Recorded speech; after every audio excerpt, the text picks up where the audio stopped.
Welcome to Dose of Social, your recipe for social media success. We are so excited about today because today is our first ever episode of Dose of Social. My name is Lindsay Mauk. My name is Kayla Pearlstein. And this is Dose of Social. That's very good. All right, so Kayla flew from Nashville to be here today so we could record together. Yeah. Thanks for being here, Kayla. Yeah, back in my stomping grounds. All right, so what we're going to do today is just talk a little bit about how we met and how Dose of Social came to be and why we're so excited about it, and then the top 5 biggest questions we get asked as social media managers. Does that sound good? Yeah.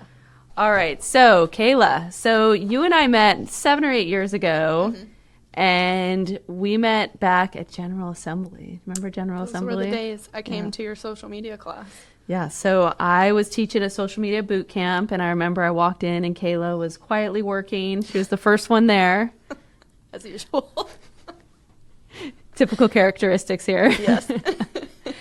And we started talking a little bit, I think before class too, a little bit, and learned that she had just started out with her social media agency, Golden Bird Marketing. And I knew kind of right away when I met Kayla that she really understood the world of social media, the crazy world of social media that it is. And from there we kept in touch. And yeah, what happened from there? You took the class at General Assembly, the social media boot camp, and where did things go from there for your business, Kayla? Well, I took the class, and one thing I remember from your class was you asked at the beginning to kind of gauge our experience. And I think I raised my hand and said I could potentially teach the class with you. And here you are hosting a podcast Yes. with me, so how fitting. So Lindsay actually got me to join Social Media Club LA, which she was the president of at the time. And so I joined the board with her. That was a fun experience. How many years were you on the board? Were we on for a year or two? And then I think I did half a year after Yeah, that. probably like 2.5. I was on for 7 years. Wow. Wild. Yeah, and then we got to do some work together with our companies, partnering up on some projects together, and then COVID hit, Yes. and Kayla moved to Nashville. With the rest of California. So this is the first time that we've actually seen each other in person since 2020, Yeah. which is crazy. So That good to is see you. crazy. All right, so Kayla and I are going to talk a little bit about ourselves and how we came to be and a little bit about our background. So I got my career started in publishing, and I wanted to be a journalist. And I started freelance writing for websites. And from there, I got my first job at MySpace. And MySpace was my first taste into social media and marketing. MySpace back in the day was quite a thing. With Tom. Oh, yeah. I knew Tom. He was awesome. I was a digital content producer at MySpace. I was there for 6 years, moved into product marketing.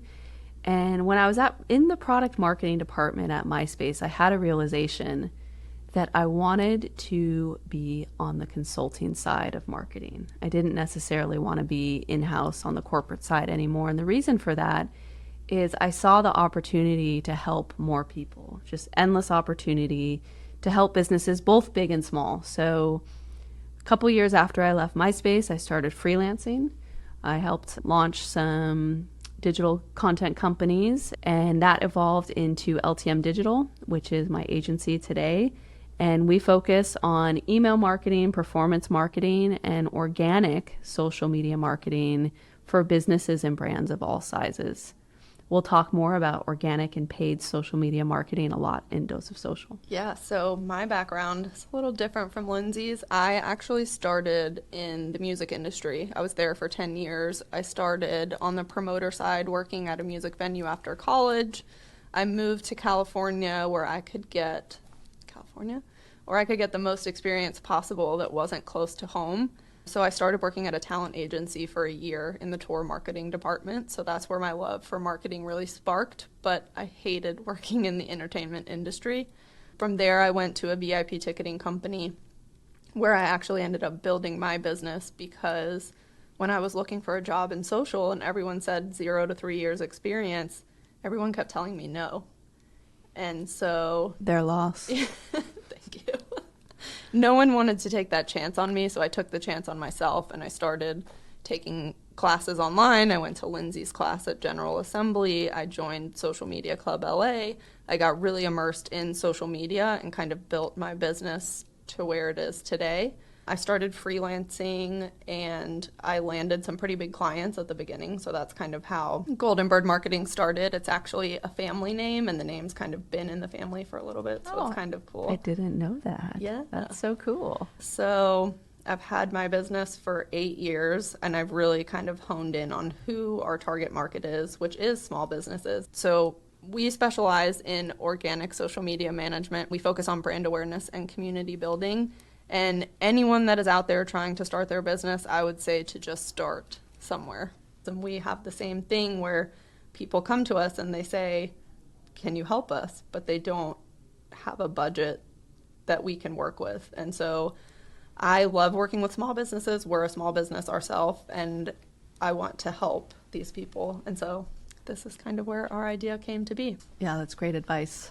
Just get it done. I love it. I love it. So today is our first episode, and on today's podcast, we are going to talk about the top 5 biggest questions that we get asked as social media marketers and agency owners, because it's really interesting, the things that we get asked. And I would say it is interesting and it isn't because, well, it is interesting because you're listening to this, but the questions are the same. I think the first question is my favorite.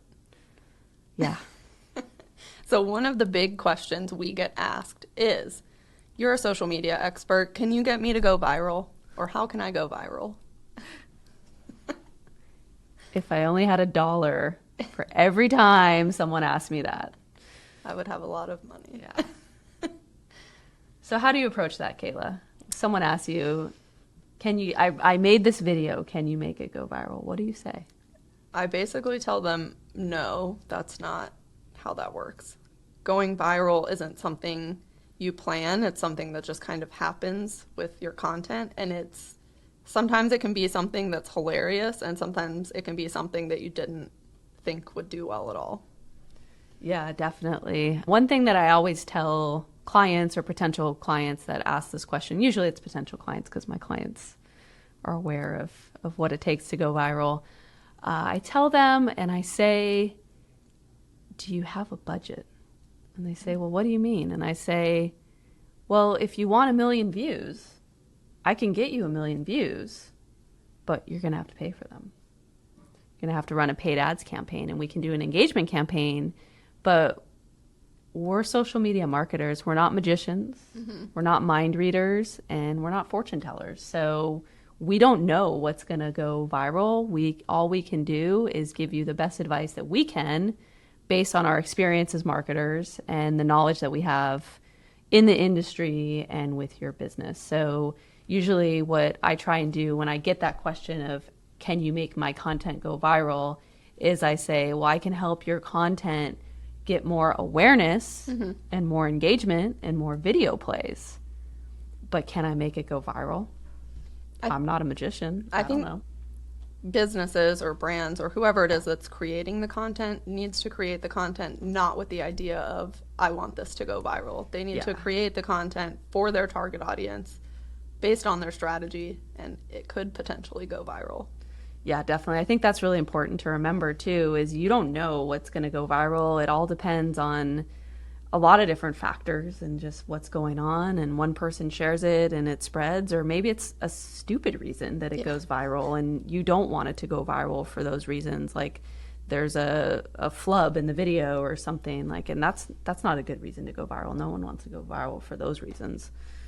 But it happens. It does happen a lot, more often than you would think. So the answer to that question is, how can I make my content go viral? Well, you can't. You can't.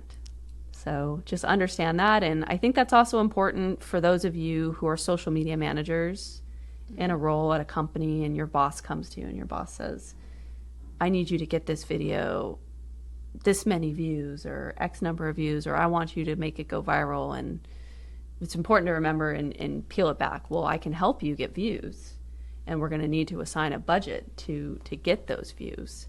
And certainly adding a paid budget can help you Yeah. boost your promotion. Like I had a video with a client earlier this year that had probably, I don't know, 70,000 plays or so. And we put a paid budget behind that video, just a small budget per day. And that video is now at over 1 million views. Wow. So definitely paid promotion can help. So if you're looking for more views, look at paid promotion for your video, but don't create content with the idea that you want to go viral. Yeah, that was also an interesting note, just because we had a client on TikTok that got over 1 million views, not putting any paid behind it, but it just happened. Yeah, It was a pure cut luck. from a YouTube video. So Yeah, pure luck. yeah. All right, so the second question that we get asked as social media managers, that we get asked most often, is what platforms should I be on for my business? So And how do you answer that question? yeah, so the big one that I'm getting lately is, should I be on TikTok? Because a lot of the brands that we work with, they're not in the demo for TikTok. And so I peel it back and I say to these potential clients or clients, well, what are your goals? And by understanding your business goals, then you can pick the platforms that make the most sense for your business. And also what your resources are, because if you don't have the resources to create TikTok style videos or reels, then maybe TikTok's not the best platform for you. I also think your target audience too goes into it a little bit. If you Yeah. have an older audience, which is typically on Facebook, TikTok also might not be the right spot. Yeah, definitely. So TikTok, I would say like that sweet spot is under 35. And if you're targeting an older over 35 audience, it may not be the best platform for your business. So that makes a huge difference, is understanding your target audience. So knowing who you're trying to reach and what platforms you should be on. Like for example, our B2B clients. B2B stands for business to business. So clients that are marketing their services to other businesses, I always tell them to look at LinkedIn. Are you writing content? Do you want to focus on building your network? Do you want to publish your work and highlight the great projects you're doing? Then LinkedIn is a great platform for that.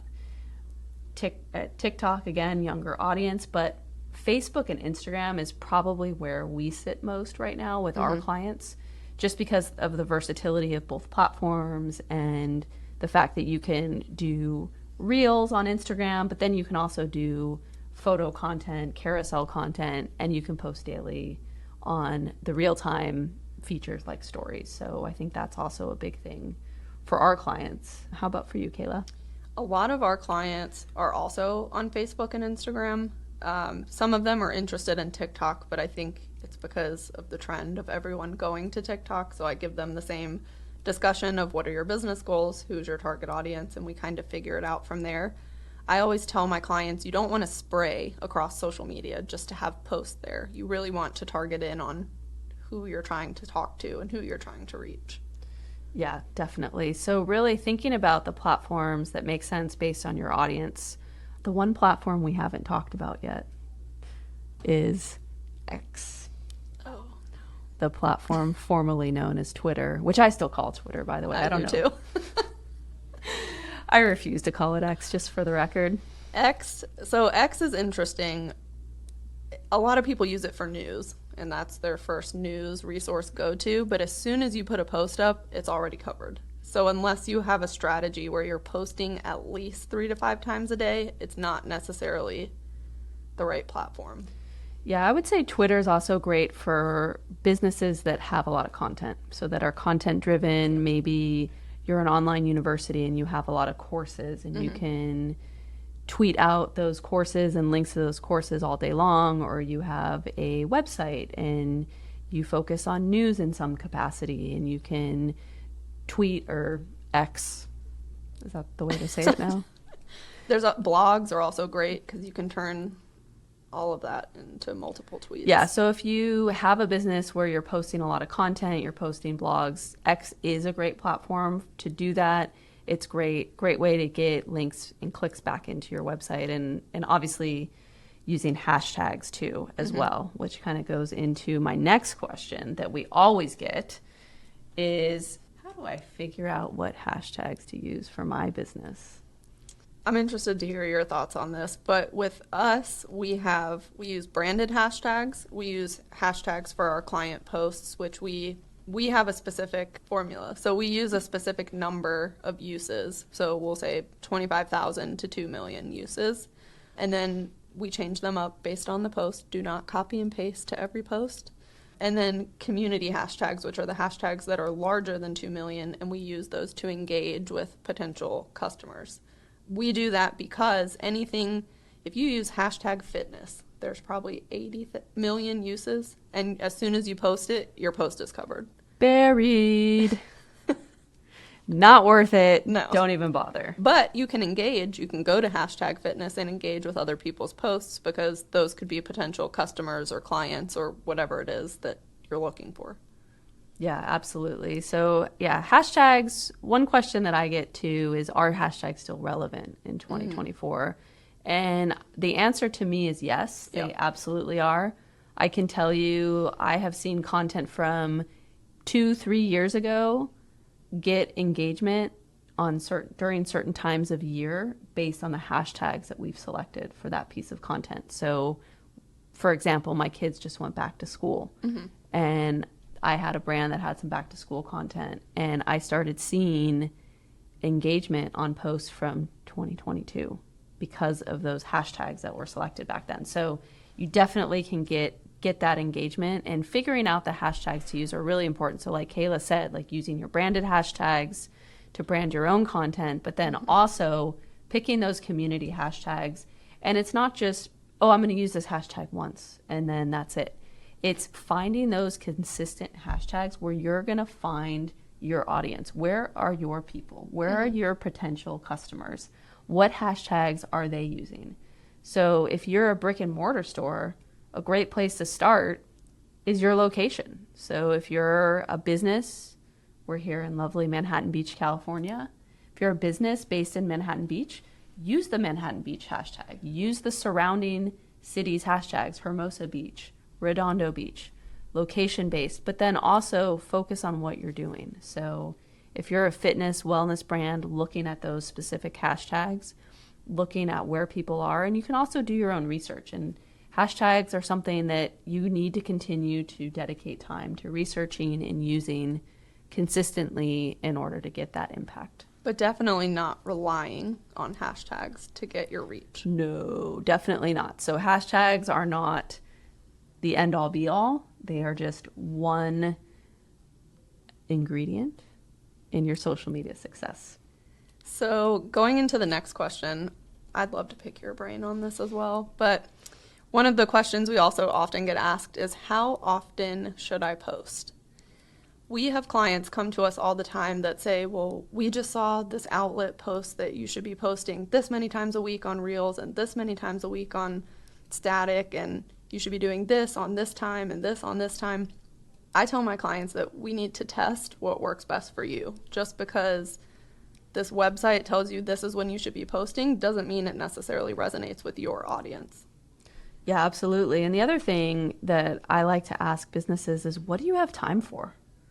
Because if you are posting every day, that's going to take a lot of time. And content creation isn't what it used to be. It's not like, oh, I'm going to take a photo and I'm going to post it.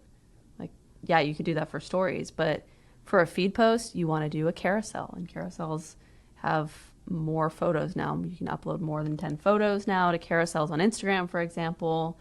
But a reel, it takes time. So what do you have time for? And then the other thing that I always say is, look at what you're doing. What can you be consistent with?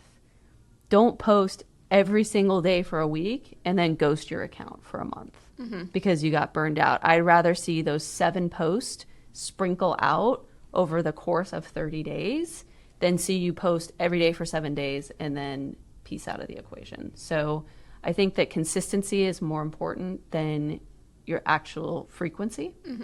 So consistency over frequency, but then starting small. Like if it's just 1 post a week or 2 posts a week, and then if you find yourself having more time, sprinkle in stories, be more consistent on your stories.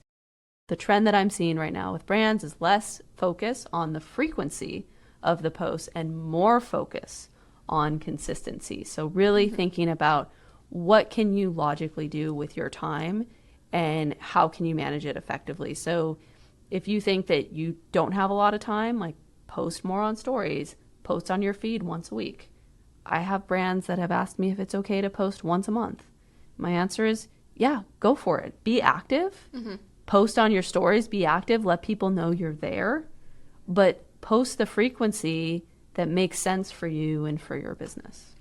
Yeah, and I think especially with us specializing in organic social media management, we tell our clients that we focus on brand awareness and community building. So we want to keep your feed consistent, 2 to 3 posts a week, and kind of start there and see what's working and what's not working, and then readjust the strategy. Yeah, I would say absolutely a good place to start is that 2 to 3 times per week frequency, and then go from there. And then if you feel like that's working, go to 4 times a week, go to 5 times a week, move to every day. News outlets, yes, they're posting many times, multiple times per day, but those are also big news sites with lots of different people contributing content. So make sure that you're putting together a frequency, again, that makes sense for your resources and the time that you have. And your budget. And your budget, exactly. Yeah. All right, so the final question that we want to talk about today in our first episode of Dose of Social is, how do I measure success? So this is a big one for organic social media because it's not like running ads where you spend X and you generate Y in revenue. So how do you measure success for your business when it comes to social media? And by social media, you're going to hear these words a lot on this podcast, so we'll introduce them now. But organic social media. So organic social media, that's what Kayla specializes in. And it's posting on platforms, posting on Facebook, Instagram, X, LinkedIn, TikTok, without paid promotion behind it. And paid social media is when you're posting content with paid promotion behind it. So Kayla, how do you measure success for your clients when it comes to organic social media? Well, typically we like to try to get some type of a goal from the client. We'll usually let them know if that's a little ambitious. Yes. But we, as organic social media marketers, can't set those goals for you because we haven't been in your business and we don't know what you've been seeing day to day. We can only pull so much information from our audit. So having those goals set in place is helpful. Follower count right now is not the biggest thing that people need to be focusing on, and I think they're still stuck on that because people are still purchasing followers, and it drives me nuts. Don't buy followers. It's a no. Don't buy followers. Ever. I have a story about that. I do too. That will be for another time. So one of the things we look at, or a couple of the things we look at, shares and saves are kind of the new metric to see, because if people are sharing your content, if they're saving your content, they're finding it valuable. They want other people to see it. They want to come back to it later. At the end of the day, people want things for free. So the more you can give them, whether it's educational, informational, a recipe, they want that content that they can save or share with their friends. Follower count is still something to track. It's not something I would necessarily harp on. Obviously, engagement rate is very important, but I think people forget that social media is about being social. Social media. Put the social back in social media. Yes. So you have to talk with your followers and people that are commenting on your post. You have to engage with potential people that could be customers or purchasers or whatever it might be. You can't just post and ghost, is one of the things I like to talk about. Yeah, absolutely. And the big thing that I always like to tell anyone about organic social media is organic social media is not going to be your primary channel to drive sales for your business. It is there for brand awareness. It's there for engagement, building community, and it's also there to be the second page when someone comes off of your ad. So for example, if I have a client running ads on Meta, if you see an ad for some under eye cream because that's the era of life I'm in that I get ads for on Instagram. So if you get an ad for an under eye cream, what's the first thing that you do, Kayla? Oh, I go to social first. Yeah. I look them up. You're going to click on that profile image and you're going to go and you're going to look at the page and you're going to look at their content and see, is this company legit? What kind of content are they posting? So if you go to a page and they don't have a lot of content or they're not very active, what does that tell you about the brand? Not great. They could be closed. They could not have the resources for social. It could mean a ton of things, but it's usually a red flag for me. And also, why are they running ads? Why, like, if you're going to have a paid media strategy, you've also got to have that organic strategy to support it. But I think that's where people don't understand social media because they want to see the results first, and so they think they need to be running ads and not doing anything on organic. It's a marathon, not a sprint. Yeah. So measuring your success and being realistic with what your goals are. Followers don't come overnight. It's a lot harder to build a following today than it is in the past. So Of real followers. real organic followers, I not think fake. Also, to your point with brand awareness, it used to be that you had to see something 7 times before you purchase it. Now it's over 21. And I can't tell you how many times. 23, I think. 23? I don't know. That's over 21. It's a lot. It's over 20 for sure. I mean, I've seen the pizza oven on TikTok that everyone keeps posting about, and I want to purchase it, but I haven't seen it enough times to want to purchase it. But it's close. Yeah. So yeah, it takes a while. It's not just like someone's going to see your ad and then automatically convert. It's going to take some time. You've got to build that relationship, build that trust with your audience. And that's where organic social comes in, and that's where it can be really helpful. And I always tell small business owners, just get in your DMs. Like, just talk to people, just message people, like and comment on their photos. Like, it means more than I think people realize when they see that type of engagement from brands. And I'm talking real, authentic engagement, not just a high five emoji, Or like, great pic. but something that really shows that you're being thoughtful and you listened to them and you heard what they were saying. So yeah, so measuring success on organic social, making sure that you have the right goals in mind. And yeah, that brings us to the end of our top 5 questions that we get asked as social media managers. So we hope we helped everyone learn some new things today, introduced organic and paid social media, how you can go viral. You learned that here today too.